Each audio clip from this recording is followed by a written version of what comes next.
Alright, ladies and gentlemen, welcome back into another video. Today's video is going to be about the lore of Paladins. If you are new to the channel, yes, I have a lot of videos about lore, including teasers, which may or may not be coming in the next few days since the next patch should be around in 1 month and it needs to go to PDS. But still, you may be seeing this in the future, so maybe this is already past. But still, let's just go into the lore. Just to get this as reference, I'm going to try to be as fast as possible on this, but there is lore that will not be mentioned here, which is the old lore. It's also named the Alpha lore. It's a lore that was created back on Alpha of Paladins, and with time it got basically changed. In fact, Evil Mojo themselves, they said they wanted to take the lore in a different route, so all the old lore was going to be basically shut down. Now, if you want to see this old lore and see what the story brought to the table, I will be leaving a link to the page on Paladins Wiki of the official Paladins Wiki, and you can go in there and just check the story out. But right now, the story that I'm going to be talking about,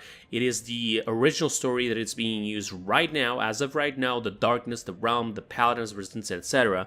And I'm going to try to go all the way from where it started with the Realm Divided video that is on YouTube of Paladins. You can go and check it out. I'm going to start all the way from there, and I'm going to take it on the right order in order for you guys to understand. I'm also going to be pointing out some things that are not mentioned in these videos that were confirmed by devs or that were on little secret places, like for example the website of Paladins, and including some lore that are on the bios of the characters. So let's start off with A Realm Divided. A Realm Divided shows us that the realm is at war, and in order to save the realm, a group of powerful magicians and warriors named the Paladins is basically fighting off against whatever are the threats to the realm, and they succeed. They bring peace to the realm. They bring what they call the Golden Age. Two of the people, the most powerful people on this group, are Valera and Karn. Karn, not Khan, Karn. And Karn is also the father of Corvus, but Corvus comes in later on in the story. As of right now, we know of Valera and Karn. Valera is like an almost immortal elf, and Karn is almost like a magician of some sort. But still, after the Golden Age started, there was no need at all for the Paladins to remain active. So they disbanded the Paladins, and only a few remained to the command of the realm, which is named the Magistrate. This is almost like a government to the realm, if you want to call it like this. Valera, however, she was stripped away from her powers. She just became a normal folk. As for Karn, he became the leader of the Magistrate. He's like now the president or the king, whatever you want to call it, but still, he's the leader of the Magistrate, and he's all the way up there on what we like to call the government, which is the Magistrate. Still, everything went well, and soon after they found out about some powers that they could be collecting through these crystals. The crystals had immense power that allowed them, for example, to give power sources to lights, use them as weapons. You could use them to power mechanical robots for the mines, like the one you see for Ruckus and Bolt, and some other things. You create even jetpacks, like the one that was created for Jogos. By the way, that was Barrick who did that, but still, that is not mentioned in the story yet.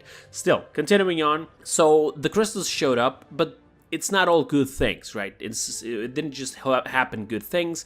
In fact, there were a lot of bad things with the crystals as well. People abusing its power and committing crimes and etc.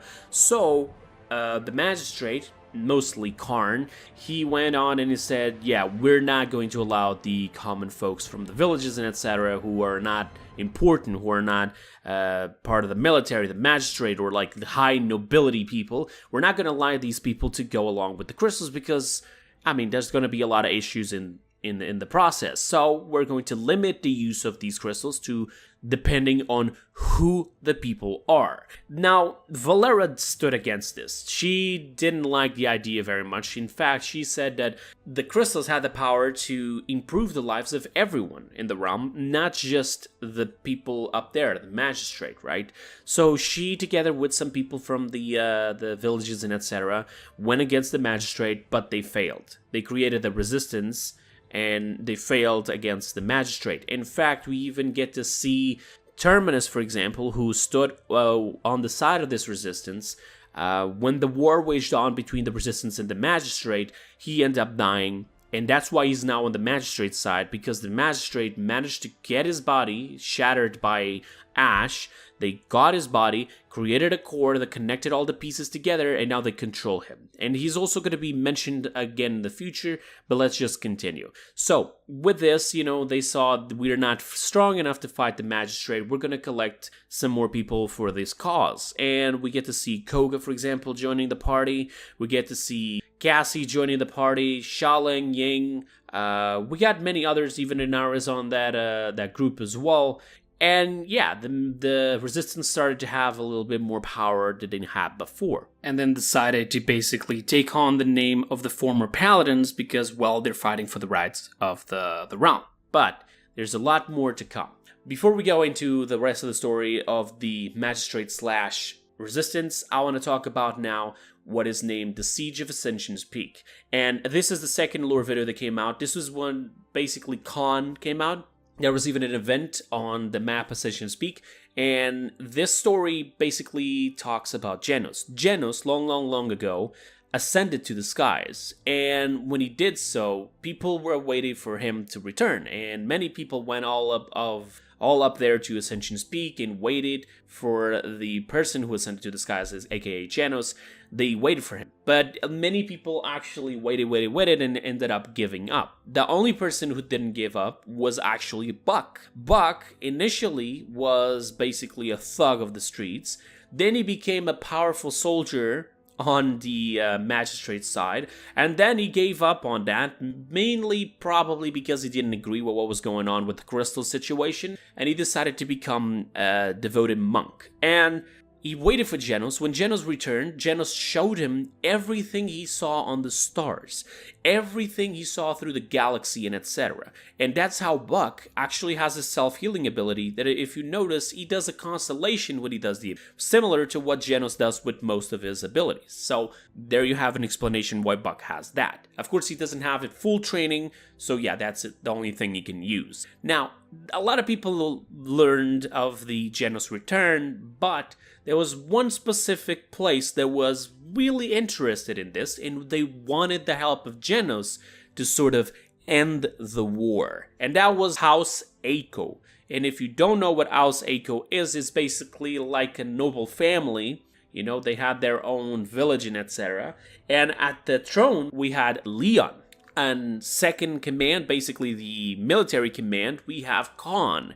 And they both march into Siege of Ascension's Peak to try to convince Genos to fight on their side. And let's just say that fight went on in the way that it was already suspected that would go on, because Genos is a god, and Khan may be a bulky little monster, but he ain't still gonna fight Genos. He's not a monster, by the way. That's just a phrase I'm putting up. He's a very bulky man. Okay, that's it.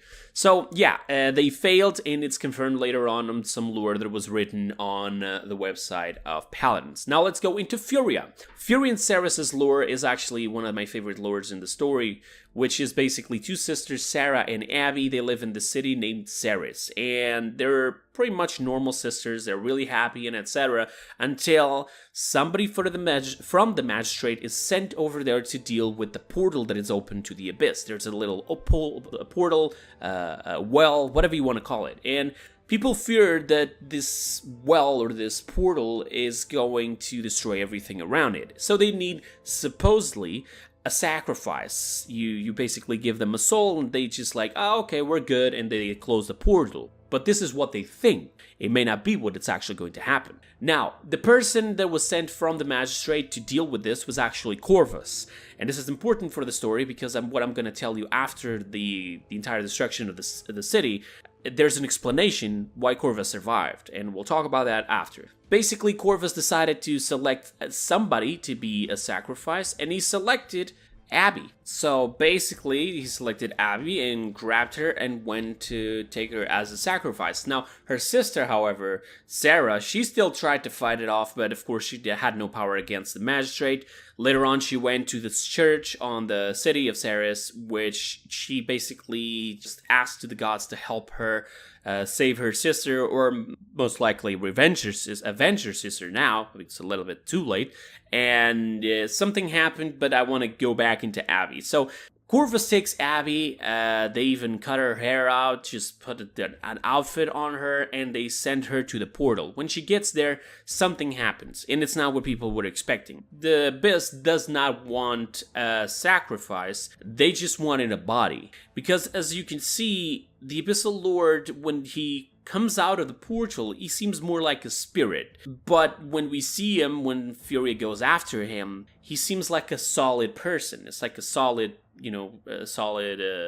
thing. His body is solid. So my theory is that the souls from the Abyss, even if they are Abyssal Lords, they really can't come into the real world. And this is what he wanted. He wanted a body so he can infect or burn or basically just destroy their soul and make them now in the will of the Abyss. And this is what they did. Burned her soul, put it nothing but darkness inside, and basically just made her be Seris. And now Seris is an oracle to the Abyss. She goes around through the realm, basically doing her bidding in her will, and in order to make the fate, the inevitable fate that she knows only, make sure that it happens, right? And she can go through the entire realm, basically in a shadow world. She can see the past and the present and the future all at the same time, and etc. But that's the thing. That's not actually the Abby girl that we noticed. In fact, if I'm not mistaken, Abby may have been completely burned out the moment that Seris was born.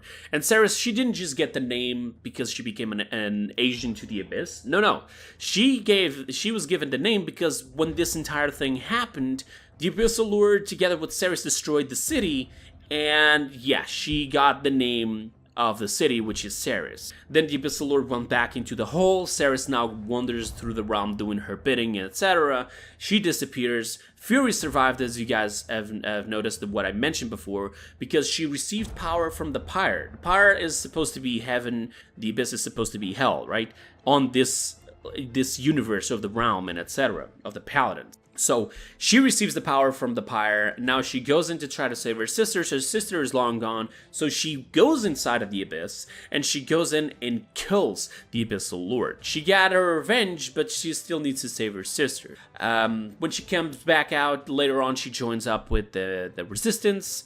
The Resistance was formed with Valera. But what about Corvus? Did he die? No. In fact, the only 3 people who survived this entire event was Seris, Furia, and Corvus. But why did Corvus survive in the first place? Well, Corvus, a long time ago, he was already starting to investigate crystals, back when the crystals were found. And he found some different crystals who were embedded with the power of the Abyss. He basically created a dagger to use some of this power for himself, and the power of the dagger is what saved him on the event. In fact, you can see that on the video. He basically survives the event and he's looking at the dagger thinking, what just happened? The video may also be showing only the event after he summoned Realm, but we're gonna leave that for later. I don't really know. All I know is that he had the dagger and he survived the event because of it, and then he just went away. You know, he basically failed his mission, but he can still continue it on the match straight. Now, so Furia went away, Seris went away. Let's go into the next story. The next story that comes out through the lore that we lived in the events and etc. was Koga. But I want you guys to understand one thing. The Koga's lore is not after what happened with Furia. Instead, is during the realm divided. It's like in the middle. Alright, the initial story of the crystals, the resistance being formed, and etc. And I'll explain why.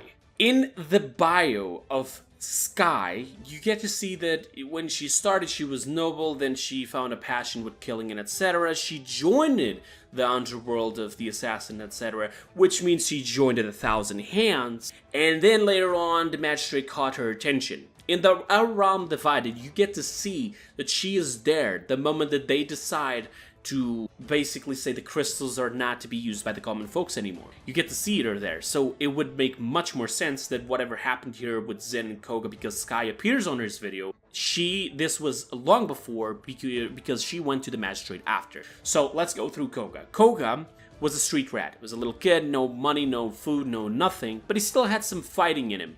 And one day he fought Zen, and Zen actually was, you know, he was surprised to see the fighting skills of a person like him and how he stood against him, etc. So Zen took him in, gave him a home, gave him a family, gave him food, trained him even harder. And that's something you can see because most of his abilities are related to Zen. He can go and smoke, so can Koga. He basically can create firing blades in the air, and so can Koga.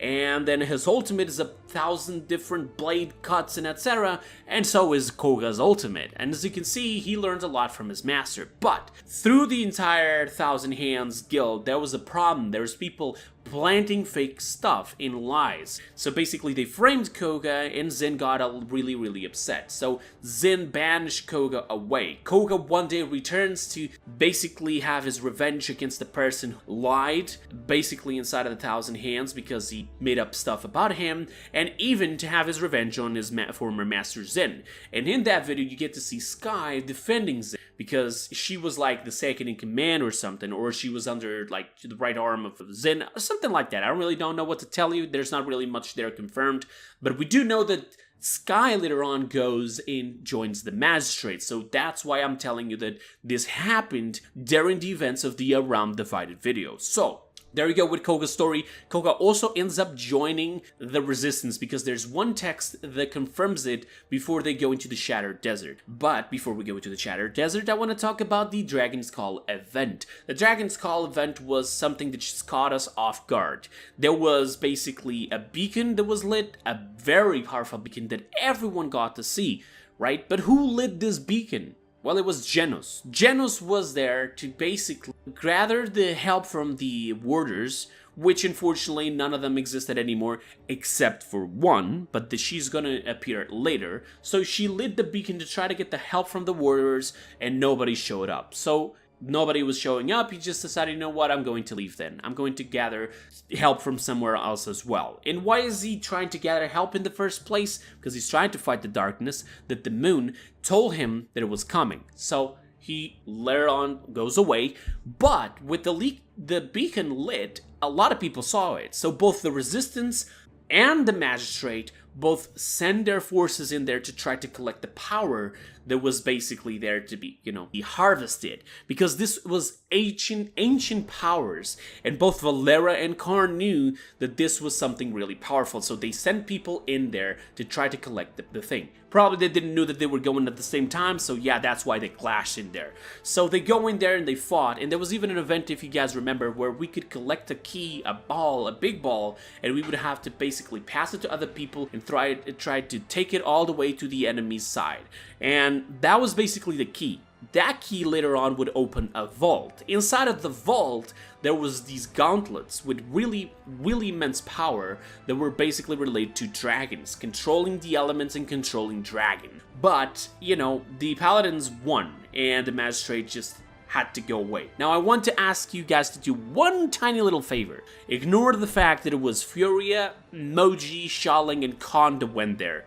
Because in case you didn't notice, on the next video, which is the Dredge Lores video, they are using those skins. And those skins are really far away from the truth. Especially because this event, it didn't happen that far to Ascension's peak. So how could it be that all of a sudden they completely changed? They're looking older, they have different voices. Fury doesn't even have her lock of her hair on her shoulder that belonged to her sister. Nothing, right? Even Khan has a complete different voice and everything. So as you can see, let's just ignore, let's imagine those are not the people, they're echoes or something else, okay?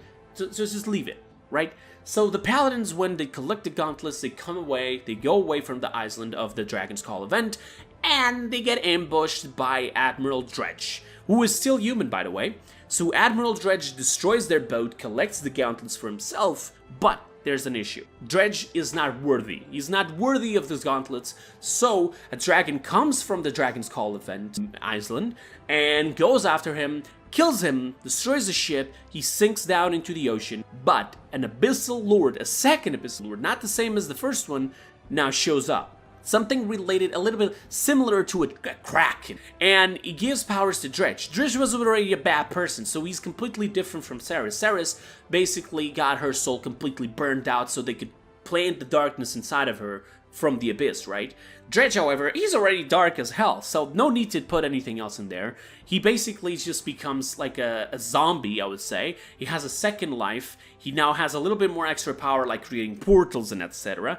And his entire ship is also brought back to life. He comes out of the seas with the gauntlets and with a new power. And he's also alive. So now he goes into Marauder's Port, which is the map that we have on Onslaught and King of the Hill, if you guys know about that map. And you can even see the Kraken in that map, which is really cool. There was even a Halloween event related to this, which was really, really nice as well. So after that, Imani shows up. She's coming for the gauntlets that belong to her, and she goes straight into Marauder's Port. She goes in there, beats the hell out of Dredge, grabs her gauntlet, and says, we are back. She and the dragon that shows up in the back. This is the dragon she can summon during the ultimate. She basically can control dragons and the elements, especially now with the gauntlet. So that's why she uses fire and ice. So, continuing on, she later on goes and joins the resistance to try to figure out who called her in the first place. She gets there just a little bit later than Genos, and Genos explains that he talked with the moon. That later on we find out that it's Io, and she said that the darkness is coming. And so the old gang is there, you know, you got Valera, Xiaoling, Ying, Cassie, Tyra, which, by the way, Tyra left the Magistrate because she didn't like the whole crystal situation. We had Imani, Genos, and even Koga, and some others. I believe that it was even mentioned that Grover was in there, but I'm not sure about that, so I'm just going to leave it aside. So, they all talk about this, and they talk about the Shattered Desert, because a long time ago, the moon shattered. Something fell into the Earth, the planet, and it mostly fell into the Shattered Desert. That's why it's now named the Shattered Desert, because those are shards from the moon. And they are crystals as well. Some of them got invented with the darkness because what shattered the moon in the first place was the darkness. It hit on the moon, broke some pieces of it, fell into the earth, but the darkness got trapped inside of some of these crystals. And one spirit was left behind on Earth to protect these crystals, which was Luna. Now, they thought, you know, we gotta go to the Shattered Desert, we gotta stop these crystals from ever being released, as Genos is mentioning, so let's just go and march towards the Shattered Desert. And they do. The whole gang groups up and just goes into Shattered Desert. The moment they're doing their journey, in the middle of the journey, they find another person who just pops out of a portal. And you probably already guessed it, that's Atlas, because Atlas is the one that comes from the future. Atlas's reality, or his timeline, actually, not a different reality, everything has been destroyed, including his father, which was Lex. He is the son of Lex. That's right, ladies and gentlemen, yes. He seems much older than Lex, but he's actually his son. But I believe that he can't really tell Lex, or he doesn't tell him, because there's even lines hidden in the game files that suggest that he's just, you know, whispering when he sees Lex, but he doesn't talk to him. And he also knows about Androxus, but that's a different story that may come in the future. Unfortunately, it hasn't been studied yet between Lex and Androxus, but we'll see in the future. Alright, so Atlas comes in and he says, yeah, the darkness got unleashed on my timeline, everything got destroyed, nobody survived, not Io, not Genos, not Valera, nothing. Nobody survived. I was the last guy, I had some power that is related to time traveling and etc., rewinding time and so on, and so I just basically put a lot of effort in creating a portal to coming to the past, and I'm trying to save you guys from this happening. You know, trying to change the entire future. Probably Atlas will not disappear because he already lived through his entire reality, but if he ever had the chance to come back into his own timeline, when he comes back after everything gets changed, maybe everything is back to normal and everybody's alive. But probably he's gonna stick around on this timeline since, you know, the champions can't really just disappear out of the game. So, continuing on, Atlas joins the journey and they go into Shattered Desert. When they get there, apparently the Magistrate was also sent there, which my theory is that Seris told Corvus through the dagger to go into the Shattered Desert and collect the power that is in there. Or maybe they have a mole inside their resistance that tells them everything that they're doing, and that's how they also knew that they were going to Dragon's Call and etc. So, the Magistrate is also marching to Shattered Desert. A clash happens again between the Resistance and the Magistrate. Corvus is at the lead of this group of the Magistrate, and they are winning. All of a sudden, Io sees what's happening up there on the moon. She's the moon goddess, and she says, no, we can't let this happen.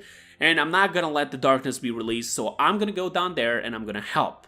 So she joins in the battle and beats the hell out of Corvus, sends the magistrate back, and they save the crystals from being released with the darkness inside of them. But there is still a slight little chance that Corvus may come in the future to try to still release the darkness again. Which, that's what it brings me into the next part, which Corvus comes back into the magistrate's headquarters and etc. And he's mad. He's really mad. He's like, wow, I can't save it. I can't stop the resistance. I can't make the magistrate great again. What do I need to do? And all of a sudden, the dagger starts talking to Corvus, and that is Seris. Through the dagger, she's whispering to him this and that, and she's telling him that there is probably one last thing that he could try, and that would be summoning an Abyssal Lord, the third Abyssal Lord of the story, which is actually Rum. And so he convinced that this was probably his best thing because he thought he was going to control Rum. He does it. He does the entire transmutation circle and etc. He collects the necessary crystals and so on to do the portal, and he summons Rum. Rum comes out of the portal, but you got bamboozled. He's actually not going to help you. He's not going to be under your command, and instead he flees with Seris, and they go on and unleash havoc through the realm. Now the magistrate finds out about this, and they're like, yeah, you know what, Corvus, you're fired. Get the hell out. And he's mad because he still wants to be the hero, still wants to be the one who stops the resistance. So he collects a few people who are on his side, or at least he thinks they are on his side. For example, Terminus, which my theory is also that he was the one who created the core for Terminus to be alive, because you see the crystal colors of the core of Terminus, you'll see that it's the same color as the dagger, so probably he's controlling Terminus with the dagger. That's the first. And then Vivian as well, which she has some secret plans. She's part of the magistrate, but she decides to side up with Corvus, and nobody knows exactly what she's trying to do, but she does do that. So he joins up with Vivian and Terminus, and he says that he's going to try to control the Abyss in order to actually finish it all, destroy the resistance, and he'll be the hero of the magistrate. So basically, he's not a bad guy. He's just doing the wrong things for the good ending on his eyes, you know, because although I do not agree exactly what the resistance has in mind, which is having everybody being free to use such a powerful item, which is the crystals, I still don't think they're the bad guys, you know? I don't see the magistrate as the bad guys, I just see them as the people who are trying to maintain order, but there is still some questionable decisions, like, for example, the one that they did at the Seris city that kind of throws me off a little bit, and I don't really know if the magistrate is bad or good. But as of right now, people, this is sort of the place where we're at now. So as you can see, this is sort of the lore that we're using, actually, sorry about that. We're using the lore as of right now. This is what we're using, and I'm gonna have to be really, really honest. A lot of characters that I didn't mention here, they probably could come in the future, and some other events.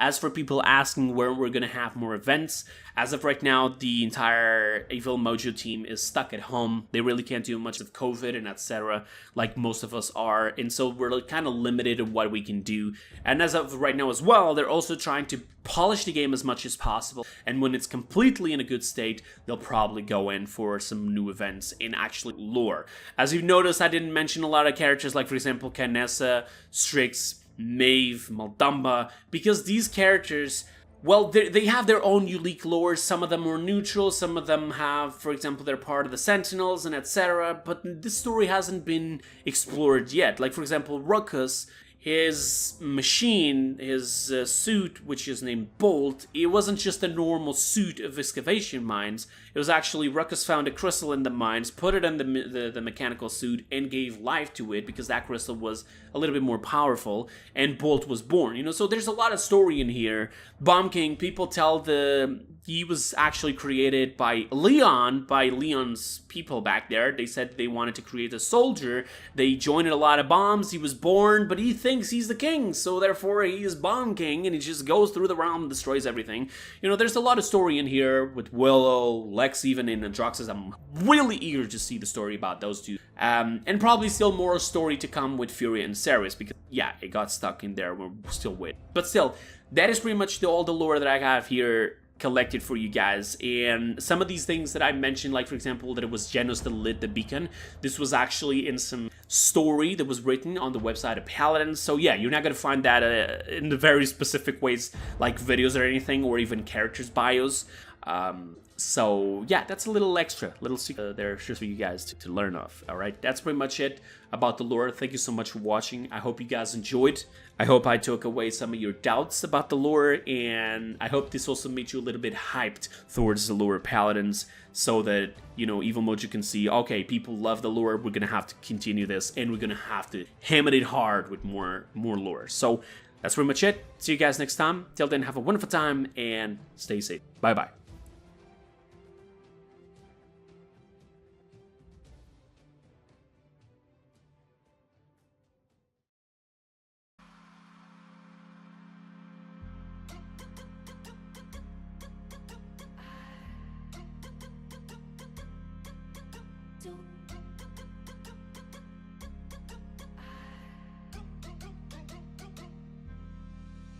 Do